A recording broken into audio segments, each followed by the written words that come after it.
Welcome to mom's diary by Ramya. అందరూ ఎలా ఉన్నారు? బాగున్నారా? మన subscribers tiffin box recipes videos ని షేర్ చేయండి అని అడిగారు. అందుకే ఈ రోజు 5 days కి సరిపడా 5 టిఫిన్ బాక్స్ రెసిపీస్ ని షేర్ చేస్తున్నాను. ఫస్ట్ డే బాక్స్ లో కని బీట్రూట్ ని క్యారెట్ ని పీల్ చేసేసి చిన్న పీసెస్ గా కట్ చేసేసుకొని స్టీమర్ ప్లేట్ లో బీట్రూట్ తో పాటు క్యారెట్ పీసెస్ కూడా వేసేసాను. పాలకూరని ఒక 4-5 ఆకుల్ని చిన్నగా చాప్ చేసుకుని స్టీమర్ ప్లేట్ లో పెట్టేయాలి. చూడటానికి చాలా కలర్ఫుల్ గా ఉంది కదా. బాయిల్ అవుతున్న వాటర్ లో పెట్టేసి లిడ్ తో క్లోజ్ చేసి బీట్రూట్ తో పోలిస్తే పాలకూర తొందరగా ఉడికిపోతుంది కాబట్టి 1 minute స్టీమ్ చేస్తే సరిపోతుంది. దాన్ని బౌల్లోకి తీసేసుకొని పక్కన పెట్టి చల్లార్చుకుందాము. ఇంకో 5 to 7 minutes స్టీమ్ చేసుకుంటే చాలు. క్యారెట్ బీట్రూట్ కూడా ఉడికిపోతాయి. వీటిని కూడా పక్కన పెట్టి చల్లార్చుకుందాము. మిక్సీ జార్ లోని ఉడికించిన క్యారెట్ తో పాటు కొద్దిగా సాల్ట్, మిరియాల పొడి, మయోనైస్ ని ఇంట్లోనే చేశాను. ఈ రెసిపీని ఆల్రెడీ నేను షార్ట్ లో పోస్ట్ చేశాను. డిస్క్రిప్షన్ లో కూడా లింక్ పెట్టేస్తాను, కావాలి అంటే ఒకసారి చెక్ చేయండి. జీడిపప్పు, పన్నీర్ తో చేసిన మయోనైస్ హెల్తీయే. మయోనైస్ 2 స్పూన్లు వేసి మిక్సీ జార్ లో ఎటువంటి వాటర్ వేయకుండా ఇలా మెత్తని పేస్ట్ చేసేసుకోవాలి. మిక్సీ జార్ లోని బీట్రూట్ తో పాటు ఆల్రెడీ మనం క్యారెట్ లో సాల్ట్, పెప్పర్ పౌడర్ వేసాం కాబట్టి ఇందులో చెక్ చేసుకుంటూ కొద్దిగా వేసుకోవాలి. మయోనైస్ మాత్రం 2 స్పూన్లు వేసుకొని మెత్తని పేస్ట్ చేసుకొని బౌల్లోకి వేసేసాను. ఇంకా పాలకూర ఉంది కాబట్టి గ్రైండ్ చేయడానికి మిక్సీ జార్ లో ఉడికించిన పాలకూరతో పాటు పాలకూర స్మెల్ పిల్లలకి రాకుండా అందులో కొద్దిగా కొత్తిమీర వేసి, ఇందులో సాల్ట్ ఏమి వేయట్లేదు, కొద్దిగా మిరియాల పొడి వేసి 2 స్పూన్ల మయోనైస్ వేసుకుని మెత్తని పేస్ట్ చేసి బౌల్లోకి వేసేసుకుందాము. ఈ 3 కలర్స్ కూడా చూడటానికి చాలా బాగున్నాయి. ఈ 3 బౌల్స్ ని పక్కన పెట్టేసి 4 బ్రెడ్ స్లైసెస్ ఉంటే చాలు, ఈ రెసిపీ రెడీ అయిపోతుంది. ఈ 4 బ్రెడ్ స్లైసెస్ మీద ఒక సైడ్ అంతా కూడా బటర్ ని అప్లై చేసేసుకుందాము. బటర్ అప్లై చేసిన బ్రెడ్ మీద బీట్రూట్ పేస్ట్ అంతా కూడా అప్లై చేసేసుకోవాలి. మరీ ఎక్కువగా కాకుండా ఒక సన్నని లేయర్ అయితే సరిపోతుంది. దీని మీద ఇంకో బ్రెడ్ స్లైస్ పెట్టేసి దాని మీద క్యారెట్ పేస్ట్ ని అప్లై చేసేసుకోవాలి. ఇలా అప్లై చేశాక ఇంకో బ్రెడ్ స్లైస్ పెట్టి పాలక్ ప్యూరీని అప్లై చేసి దాని మీద ఇంకో బ్రెడ్ స్లైస్ పెట్టేయాలి. వీడియో రికార్డ్ చేసేటప్పుడే ఈ క్లిప్ మిస్ అయ్యింది. రికార్డ్ అవుతుంది అని అనుకున్నాను, కానీ అది రికార్డ్ అవ్వలేదు. ఎడిటింగ్ టైమ్ లో చూసాను. ఇలా 4 బ్రెడ్ స్లైసెస్ ని పెట్టేశాక నైఫ్ తోటి జాగ్రత్తగా బ్రెడ్ కార్నర్స్ ని కట్ చేసేసుకోవాలి. ఇలా బ్రెడ్ 4 sides కట్ చేసేసాక మధ్యలో హాఫ్ గా కట్ చేసుకుంటే బ్రెడ్ చూడటానికి ట్రయాంగిల్ షేప్ లో కనిపిస్తూ ఉంటుంది. ఇలా కట్ చేసుకునేటప్పుడు నైఫ్ కి ఏమైనా పేస్ట్ అంటుకున్నట్టయితే దాన్ని వెంటనే టిష్యూ పేపర్ తో క్లీన్ చేసేసుకోవాలి. లేదంటే అదంతా కూడా రెయిన్బో కలర్ లో క్లియర్ గా కనిపించదు. చూసారా, ఇలా హాఫ్ గా కట్ చేసుకుంటే కలర్స్ అన్ని ఎంత బాగా కనిపిస్తున్నాయో. ఇది చూడటానికే కాదండి, దీని టేస్ట్ కూడా అంతే బాగుంటుంది. ఈ రోజు బాక్స్ లోకి రెయిన్బో కలర్ఫుల్ శాండ్విచ్ తో పాటు కొన్ని వాటర్ మిలన్ పీసెస్ కూడా పెట్టేశాను. అంతే, ఫస్ట్ డే బాక్స్ చాలా కలర్ఫుల్ గా రెడీ అయిపోయింది.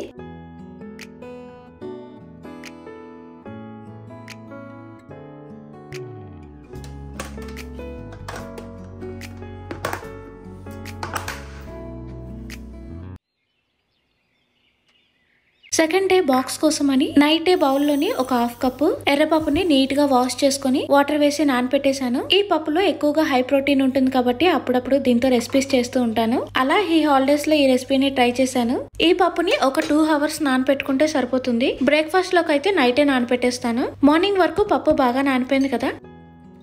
వేరే బౌల్లోకి ఒక 1/2 కప్పు అటుకులను తీసుకోవాలి. పప్పు, అటుకులు కూడా 2 సేమ్ క్వాంటిటీలో ఉండేలా చూసుకోవాలి. అటుకులను కూడా వాష్ చేసుకొని ఒక 5 minutes నానపెట్టేసుకుందాము.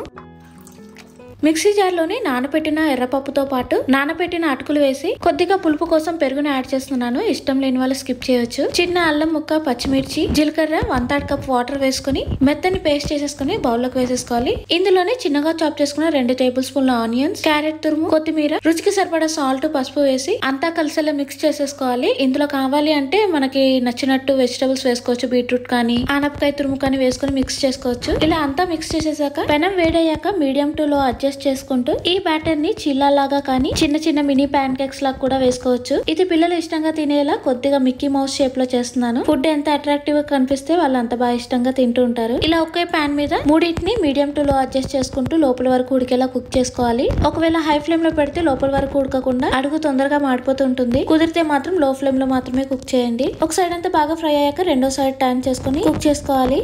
ఈ బ్యాటర్ లో స్పైసెస్ అడ్జస్ట్ చేసుకుంటూ వెజిటబుల్స్ కరెక్ట్ గా వేస్తే టేస్ట్ బాగుంటుంది. ఇలా అన్నిటిని ప్రిపేర్ చేశాక పక్కన పెట్టి చల్లార్చుకుందాము. ఈ రోజు బాక్స్ లోకి పిల్లలకి నచ్చేలా హై ప్రోటీన్ చిల్లాతో పాటు కొన్ని పోమోగ్రానైట్ పీసెస్, ఇంట్లో చేసిన డేట్స్, నట్స్ లడ్డు కూడా పెట్టేశాను. దీని రెసిపీ ఆల్రెడీ మన ఛానల్లో ఉంది. అంతే, సెకండ్ డే బాక్స్ కూడా కలర్ఫుల్ గా రెడీ అయిపోయింది.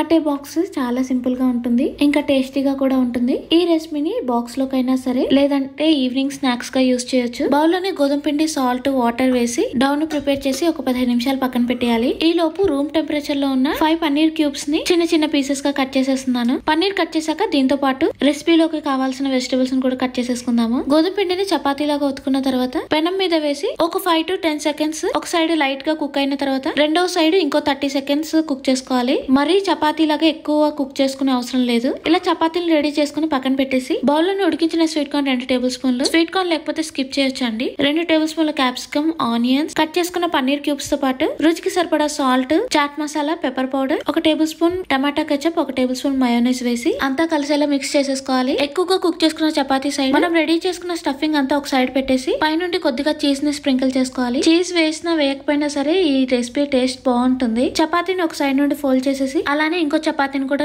రెడీ చేసేసాను. నేను రెడీ చేసిన స్టఫింగ్ ఒక 3 చపాతీస్ కి అయితే సరిపోతుంది. స్టవ్ మీద గ్రిల్ పాన్ పెట్టుకుని కొద్దిగా బటర్ వేసి మనం రెడీ చేసుకున్న చపాతీల్ని పాన్ మీద పెట్టి ఒక సైడ్ ఫ్రై అయ్యాక రెండో సైడ్ జాగ్రత్తగా టర్న్ చేసుకుని ఫ్రై చేసుకోవాలి. దీన్ని గ్రిల్ పాన్ మీద కాదండి, నార్మల్ పాన్ మీద కూడా ఫ్రై చేసుకోవచ్చు. మార్నింగ్ చపాతీలు మిగిలిపోయినా సరే ఈవినింగ్ స్నాక్ గా కూడా స్టఫింగ్ రెడీ చేసుకుని చేసుకోవచ్చు. ఇలా అన్ని వైపులా ఫ్రై చేసుకుంటే మెక్సికన్ పరాటా రెడీ అయిపోతుంది. వీటిని ప్లేట్ లో పెట్టి చల్లార్చుకుందాము. ఈ రోజు బాక్స్ లోకి మెక్సికన్ పరాటాతో పాటు క్యారెట్, కుకుంబర్ పీసెస్ కూడా పెట్టేశాను. టేస్టీగా థర్డ్ డే బాక్స్ కూడా రెడీ అయిపోయింది.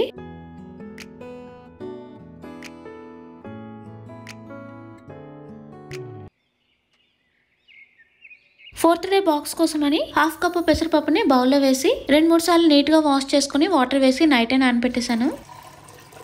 ఈవినింగ్ స్నాక్స్ గా అయితే ఒక 2 అవర్స్ నానబెట్టుకుంటే సరిపోతుంది. పెసరపప్పు మార్నింగ్ కల్లా బాగా నానిపోయింది. దీన్ని మిక్సీ జార్ లో వేసేసి చిన్న అల్లం ముక్క, పచ్చిమిర్చి, జీలకర్ర, కొద్దిగా కొత్తిమీర, 1/4 కప్ వాటర్ వేసి మెత్తగా గ్రైండ్ చేసేసుకోవాలి. బౌల్ లోని 1 కప్పు గోధుమ పిండి వేసుకుని గ్రైండ్ చేసిన పెసరపప్పును కూడా వేసేసుకోవాలి. ఇందులోనే రుచికి సరిపడా సాల్ట్, కారం, పసుపు, ధనియా పౌడర్, జీరా పౌడర్, చిన్నగా చాప్ చేసుకున్న కొత్తిమీర వేసి అంతా మిక్స్ చేసుకుంటూ చపాతీ డౌ లాగా ప్రిపేర్ చేసేసుకోవాలి. ఒకవేళ డౌ స్టిక్కీగా ఉన్నట్టు అయితే ఇంకొంచెం గోధుమ పిండి వేసుకుని మిక్స్ చేసుకోవచ్చు. దీన్ని ఒక 10 నిమిషాలు పక్కన పెట్టేద్దాము.